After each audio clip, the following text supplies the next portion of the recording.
Welcome to Fact Origin. I'm so glad you're here today because we are diving into an explainer that covers the complete history of the internet and information technology, from start to finish. It is just wild to think about how our modern American lives are completely defined by this constant connection, right? I mean, from the second you wake up and grab your phone to streaming your favorite shows at night, we all rely on this massive, almost invisible infrastructure. Today, we're going to trace that epic, mind-bending journey. We're going from the deep paranoia of the Cold War all the way to the supercomputer sitting in your pockets right now. Let's get into it. Okay, here's our game plan for this explainer. We're going to cover 1. The pre-internet era, 2. Cold War sparks innovation, 3. Building the ARPANET, 4. The web and protocols, 5. The dot-com boom, and 6. The modern connected world. It's a fascinating chain of cause and effect. Starting off with Section 1, the pre-internet era. Let's wind the clocks way back to before computers could even talk to each other. Check out this almost comical contrast in how computing used to work. On one hand, you had the 1948 IBM SSC.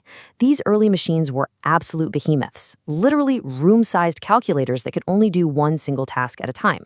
Now imagine you needed to share data from one of these giant computers in New York with an office down in Washington, D.C. You couldn't just click send, no way. You used what was hilariously called sneakernet. You literally copied your files onto physical magnetic tapes, put on your sneakers, hopped in your car, and drove down I-95 to hand-deliver it. And get this, for almost 2 decades, physically driving a car remained the absolute fastest data transfer network on the planet. Crazy, right? That brings us to Section 2, Cold War sparks innovation. Because obviously we couldn't keep driving floppy disks through rush hour traffic forever. So, picture this. It's 1957. The Soviet Union terrifies America by launching Sputnik into space. In a total panic to secure a strategic advantage, the U.S. government formed ARPA in 1958. But as the 60s rolled on, a much darker fear took over, the very real threat of a nuclear strike. At the time, the U.S. phone grid run by AT&T relied on physical, continuous lines connecting callers. The military realized something absolutely terrifying. If an enemy strike took out just one central hub, the entire American communication network would instantly collapse. Game over. The president wouldn't even be able to talk to the generals.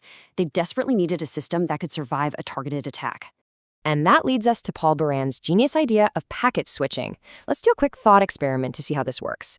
Imagine you need to send a heavy 1,000-page book to a friend in another city, but your only option is using carrier pigeons. One pigeon can't carry a whole book. So you tear out every single page, tie one page to each of your 1,000 pigeons, and release them all at once.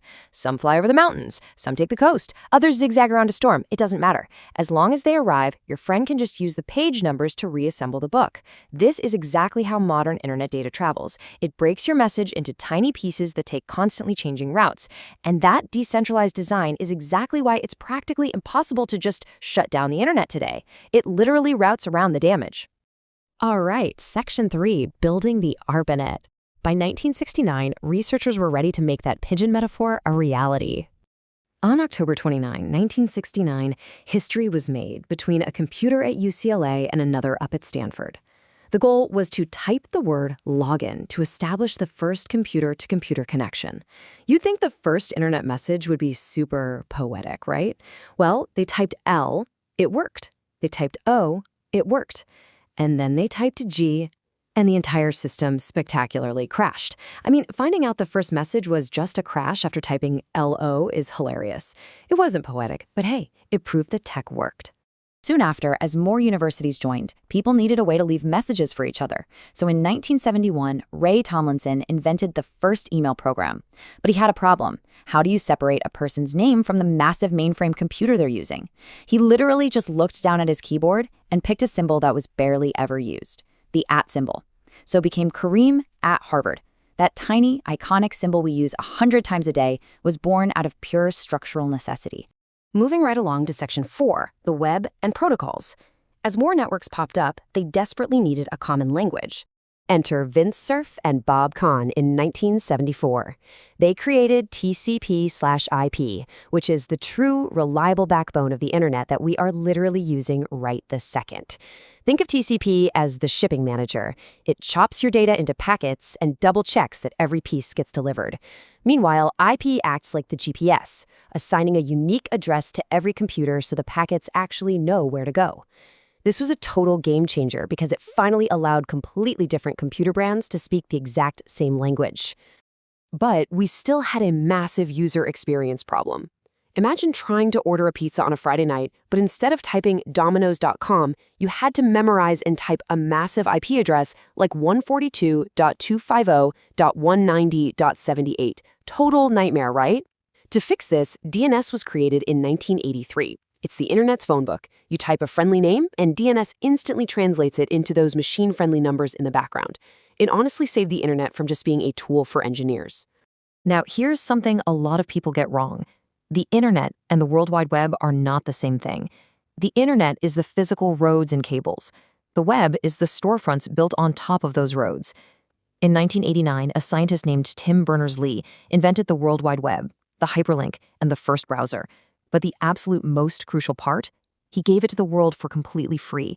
No patents, no massive licensing fees. That one selfless act single-handedly triggered our modern digital economy. Which kicks off Section 5, the dot-com boom. In 1991, the U.S. government opened this all up for commercial use. Welcome to the 90s. We entered the glorious dial-up era of 56 kilobits per second. If you were around for this, you can definitely hear that screeching robotic modem sound in your head right now. Downloading a single blurry photo took minutes. And the worst part? Your internet ran over the landline. So if your mom picked up the phone in the kitchen to call her friend, boom, connection instantly dropped. Despite those painful speeds, Wall Street went totally nuts investing in literally anything with a .com in the name. It was a massive bubble that aggressively burst in the year 2000, wiping out billions. But out of the ashes, Google emerged as the king. Why? Because of their PageRank algorithm. Instead of just matching keywords, Larry and Sergey's system logically organized the web by treating links like votes of confidence. It fundamentally changed how humanity searches for information. And finally, Section 6, the modern connected world. Fast forward past the first iPhone, and today, the internet's infrastructure is almost totally invisible to us. We all talk about the cloud being up in the sky, right?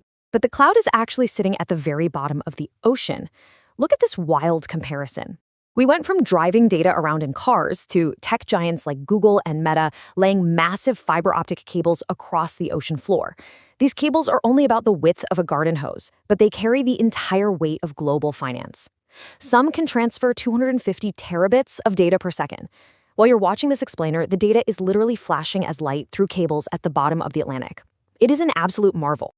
Think about this. We originally built the internet to survive a nuclear war. It's incredibly resilient. But looking at America today, where our banking, power grids, and healthcare are totally dependent on it, could our modern society survive even a single day without the network we built? It's definitely something profound to chew on the next time your Wi-Fi drops.